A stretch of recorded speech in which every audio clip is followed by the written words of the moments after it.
chaîne de la diaspora congolaise.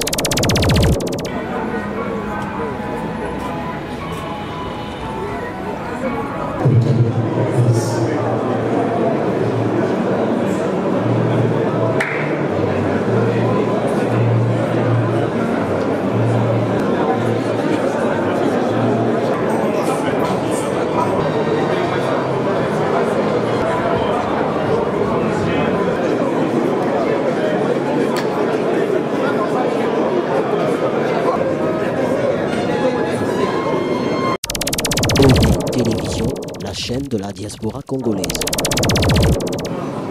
Excellence, le président vient d'entrer. Veuillez vous mettre debout pour l'accueillir.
Télévision, la chaîne de la diaspora congolaise.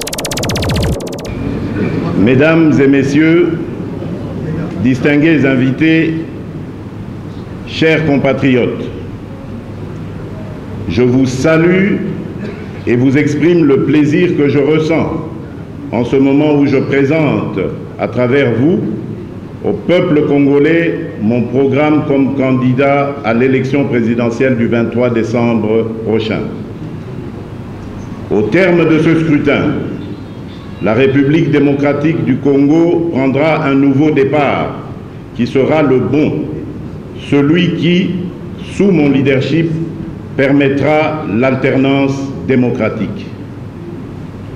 Nous aurons ainsi mis fin au cycle infernal des crises de légitimité récurrentes et à la gouvernance chaotique qui a fait sombrer le pays. Voilà le fait majeur qui marque un tournant décisif pour la RDC. Cette élection présidentielle est pour moi une occasion de nouer un dialogue avec les Congolaises et les Congolais pour les entendre et pour leur parler.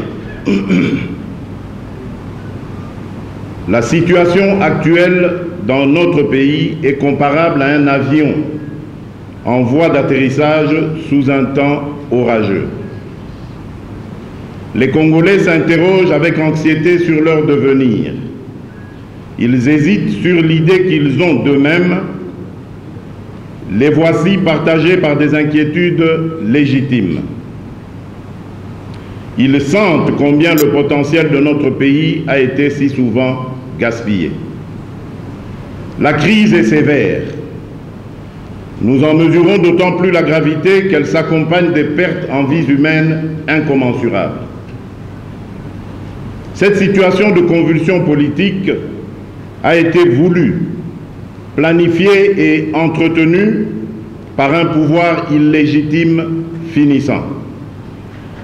Notre pays et notre peuple ont connu toutes les abominations. Cela doit finir. Pour répondre à cette exigence, je me porte candidat à l'élection présidentielle de cette année dans notre pays, la République démocratique du Congo.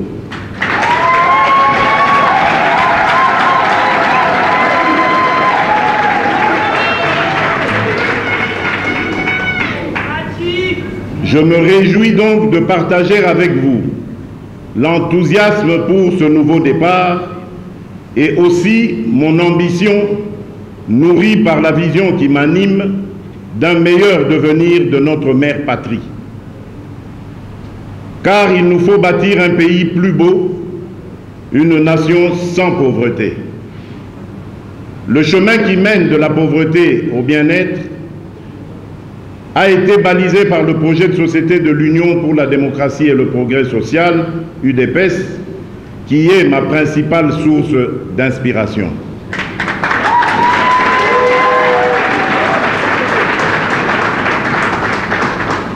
Par ailleurs, agissant au nom de l'ensemble de la communauté internationale, les Nations Unies, guidées par la conviction que la paix durable et la sécurité internationale ne sont possibles que sur la base du bien-être économique et social assuré pour tous, ont promu le projet dénommé Objectifs du millénaire, les OMD en sigle, destiné à réduire l'extrême pauvreté et à construire un monde plus sûr. Devant la défaillance du pouvoir sortant de conduire le peuple vers ce mieux-être, ce beau rêve a malheureusement tourné au cauchemar. Pour ma part, Congolaises et Congolais, je vous invite de nous rassembler autour de mon programme.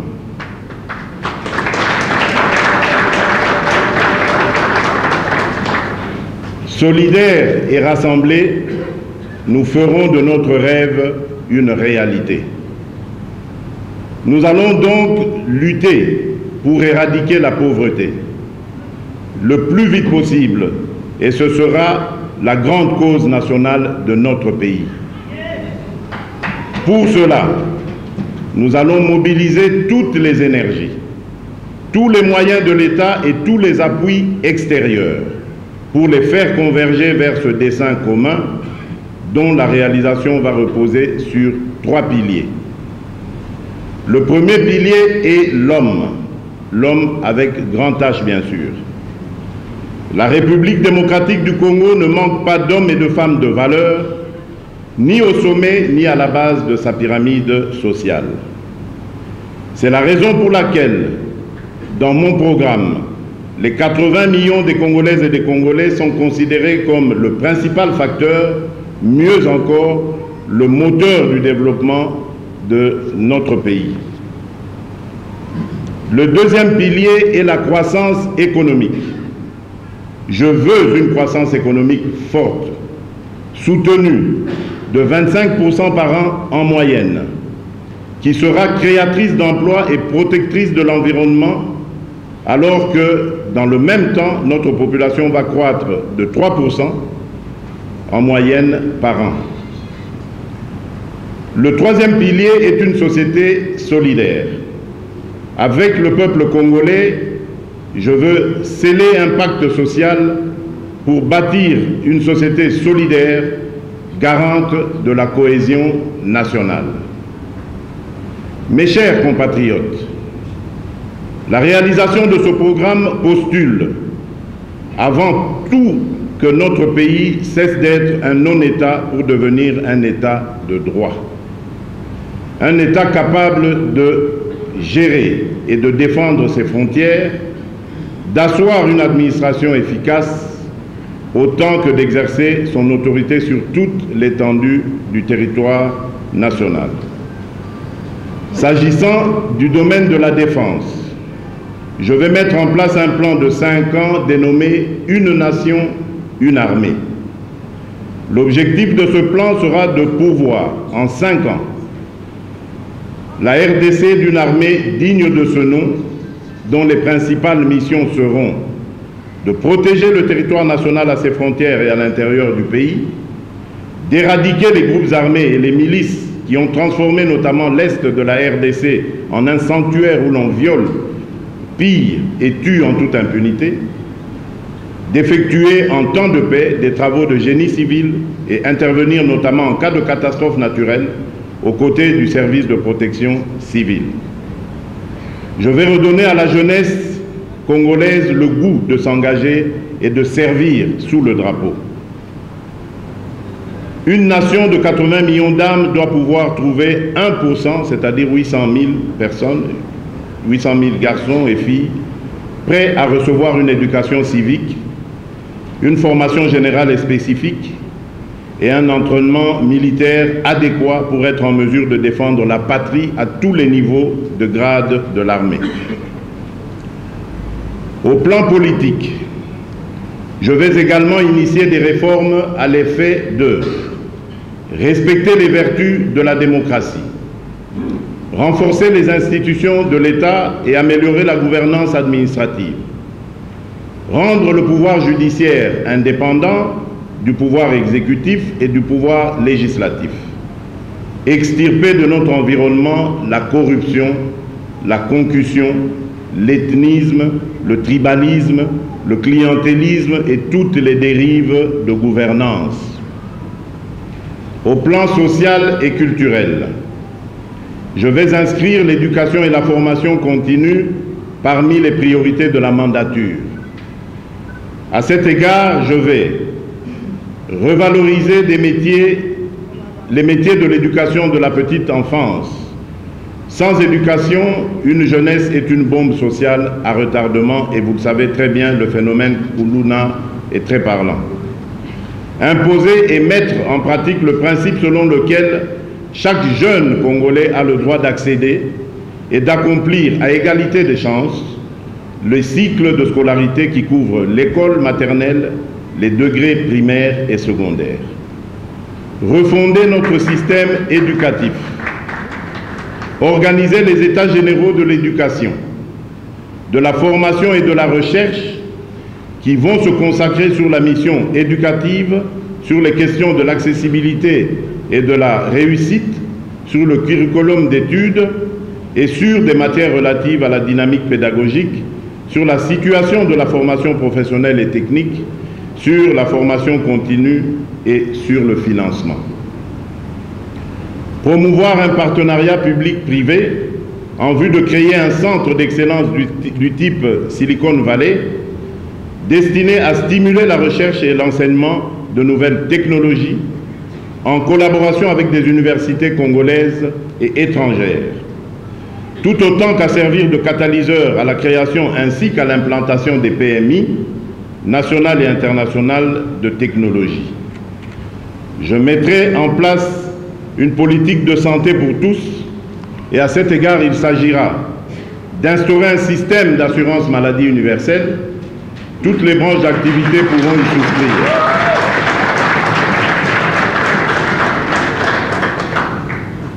Des modalités particulières en la matière seront arrêtées en ce qui concerne respectivement les secteurs agricoles, artisanal et des travailleurs indépendants. De promouvoir une politique incitative pour encourager les jeunes médecins, assistants médicaux, infirmiers et autres personnels de santé à s'installer dans l'arrière-pays. De promouvoir l'égalité des sexes et l'autonomisation des femmes.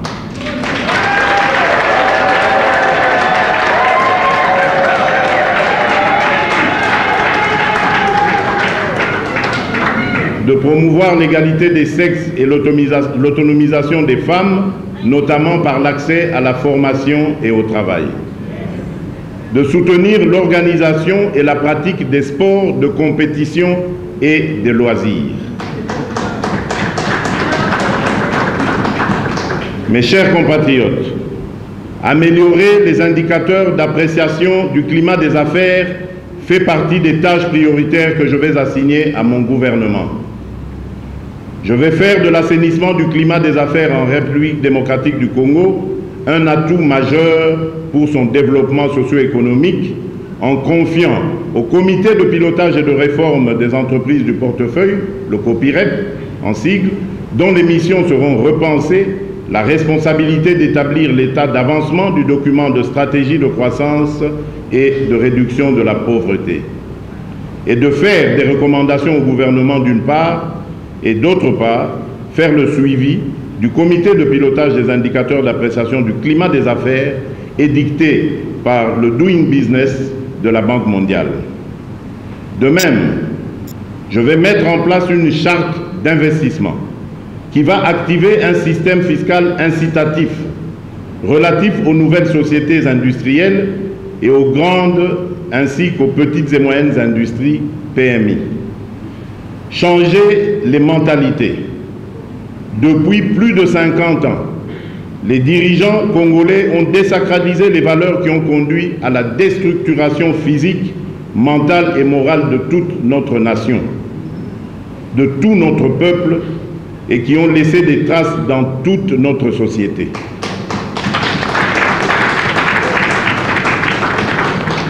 Le mépris de la dignité humaine, la banalisation de la misère, l'indifférence à la pauvreté et la marginalisation, le goût de l'argent facile, l'enrichissement sans cause, la prédation, l'escroquerie, la concussion, la culture de la corruption, l'impunité, le culte de la personnalité, le trafic d'influence,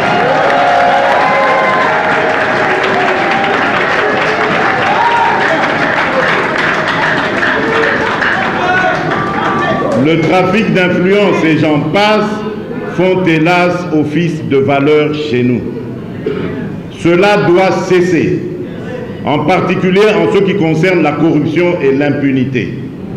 Je m'engage à faire de la lutte contre la corruption, fléau dont les proportions se chiffrent par milliards, notre cheval de bataille et à mettre effectivement fin au règne de l'impunité.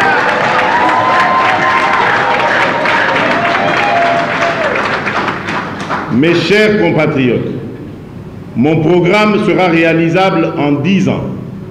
Si au bout de 5 ans, vous voulez bien m'accorder à nouveau votre confiance. Il poursuit des objectifs concrets et mesurables en faveur du grand nombre. En 2018, le revenu moyen annuel d'un Congolais en dollars est de 458 $ par an.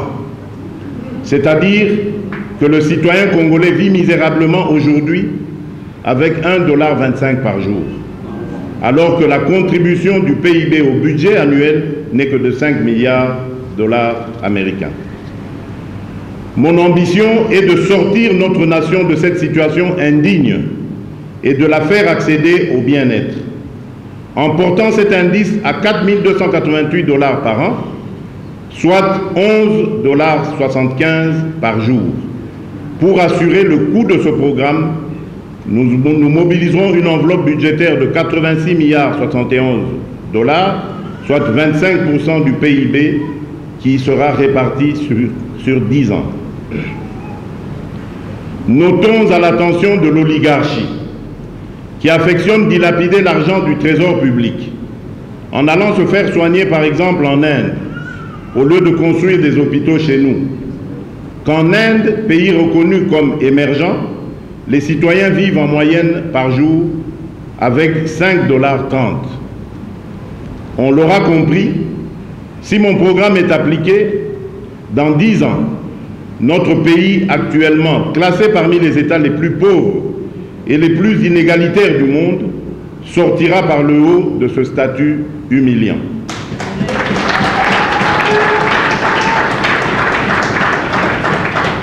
En ayant atteint un revenu annuel moyen par habitant de 11,75 $ par jour, la République démocratique du Congo rejoindra les nations qui figurent parmi les pays émergents, avec pour ambition additionnelle le bien-être collectif. À cette distance de seulement 2 mandats, les Indiens viendront se faire soigner en République démocratique du Congo. Ce fut d'ailleurs le cas déjà avec les Sud-Africains, si vous vous souvenez, dans les années 60. L'hôpital de la Gécamine de Lubumbashi, qui les accueillait, était alors l'un des meilleurs établissements de sa catégorie en Afrique. Mes chers compatriotes, pour autant, le progrès ne vaut que quand il est partagé. La redistribution équitable du revenu sera au cœur de la nouvelle politique que je vais impulser et dont l'axe central est la promotion d'une société à la fois performante et solidaire. En d'autres termes, je tiens à le souligner, De même qu'on ne peut redistribuer ce qui n'a pas été préalablement produit, il est inadmissible qu'une caste de privilégiés s'accapare de la quasi-totalité du revenu national, fruit du travail de tous, chacun pour sa part. Mes chers compatriotes, la République démocratique du Congo, comme tous les autres pays qui se trouvent dans son cas, ne peut d'abord compter que sur ses propres forces, comme qui dirait « aide-toi, le ciel t'aidera ». Mais une nation n'est forte que lorsqu'elle est unie autour de l'essentiel. Mais l'essentiel qui est le dessein commun, excusez-moi. Je lance donc un vibrant appel à toutes les forces de progrès, à tous les patriotes, à l'occasion de la tenue prochaine des élections, que nous voulons tous crédibles, apaisées et inclusives. Rassemblons-nous autour de mon programme.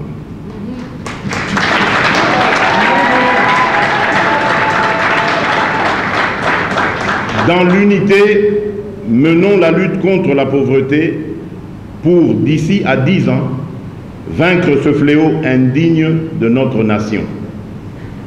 Main dans la main, tissons une chaîne d'union qui nous rendra capables de mettre en mouvement notre capital humain pour transformer les 2 340 000 km² de notre pays en un gigantesque chantier, sans doute le plus grand chantier du siècle. Les conditions politiques, économiques et sociales catastrophiques dans lesquelles le pouvoir sortant, en dépit de ses diatribes choquantes envers le peuple, a plongé et laisse le pays, indiquent que les Congolaises et les Congolais, même différents et adversaires, ont le devoir transcendant de regarder dans la même direction, dans le respect mutuel des opinions et des personnes. Le salut de notre patrie est là. Nous le devons à nos enfants. Nous le pouvons. Aussi, sur mon honneur et sur ma conscience, je vous dis que le moment de le faire, c'est maintenant. Mesdames et messieurs, distingués invités, chers compatriotes, je vous remercie. Télévision, la chaîne de la diaspora congolaise.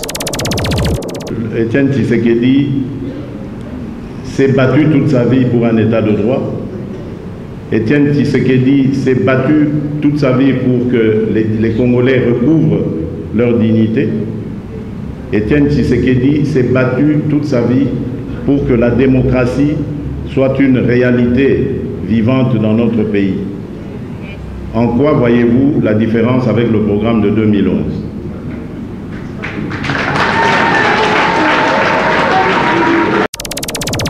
Télévision, la chaîne de la diaspora congolaise. L'occasion de répondre, de tordre le cou à cette fameuse rumeur ou fameuse image qu'on voudrait me coller d'inexpérimenté. Oui, c'est vrai. Je n'ai pas d'expérience dans le bradage et le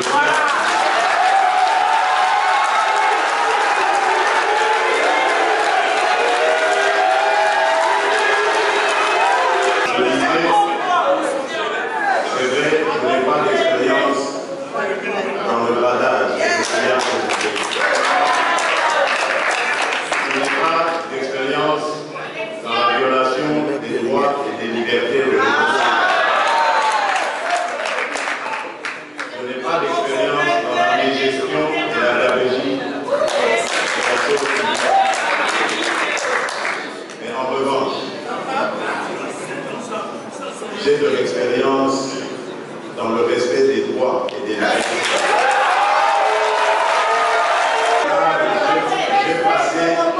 J'ai passé toute ma vie à lutter pour le respect des droits et des libertés. J'ai de l'expérience dans le respect de la chose publique. Car j'ai passé toute ma vie à dénoncer la corruption et la confusion. J'ai de l'expérience dans la vie humaine. Car je n'ai pas de sang sur les mains.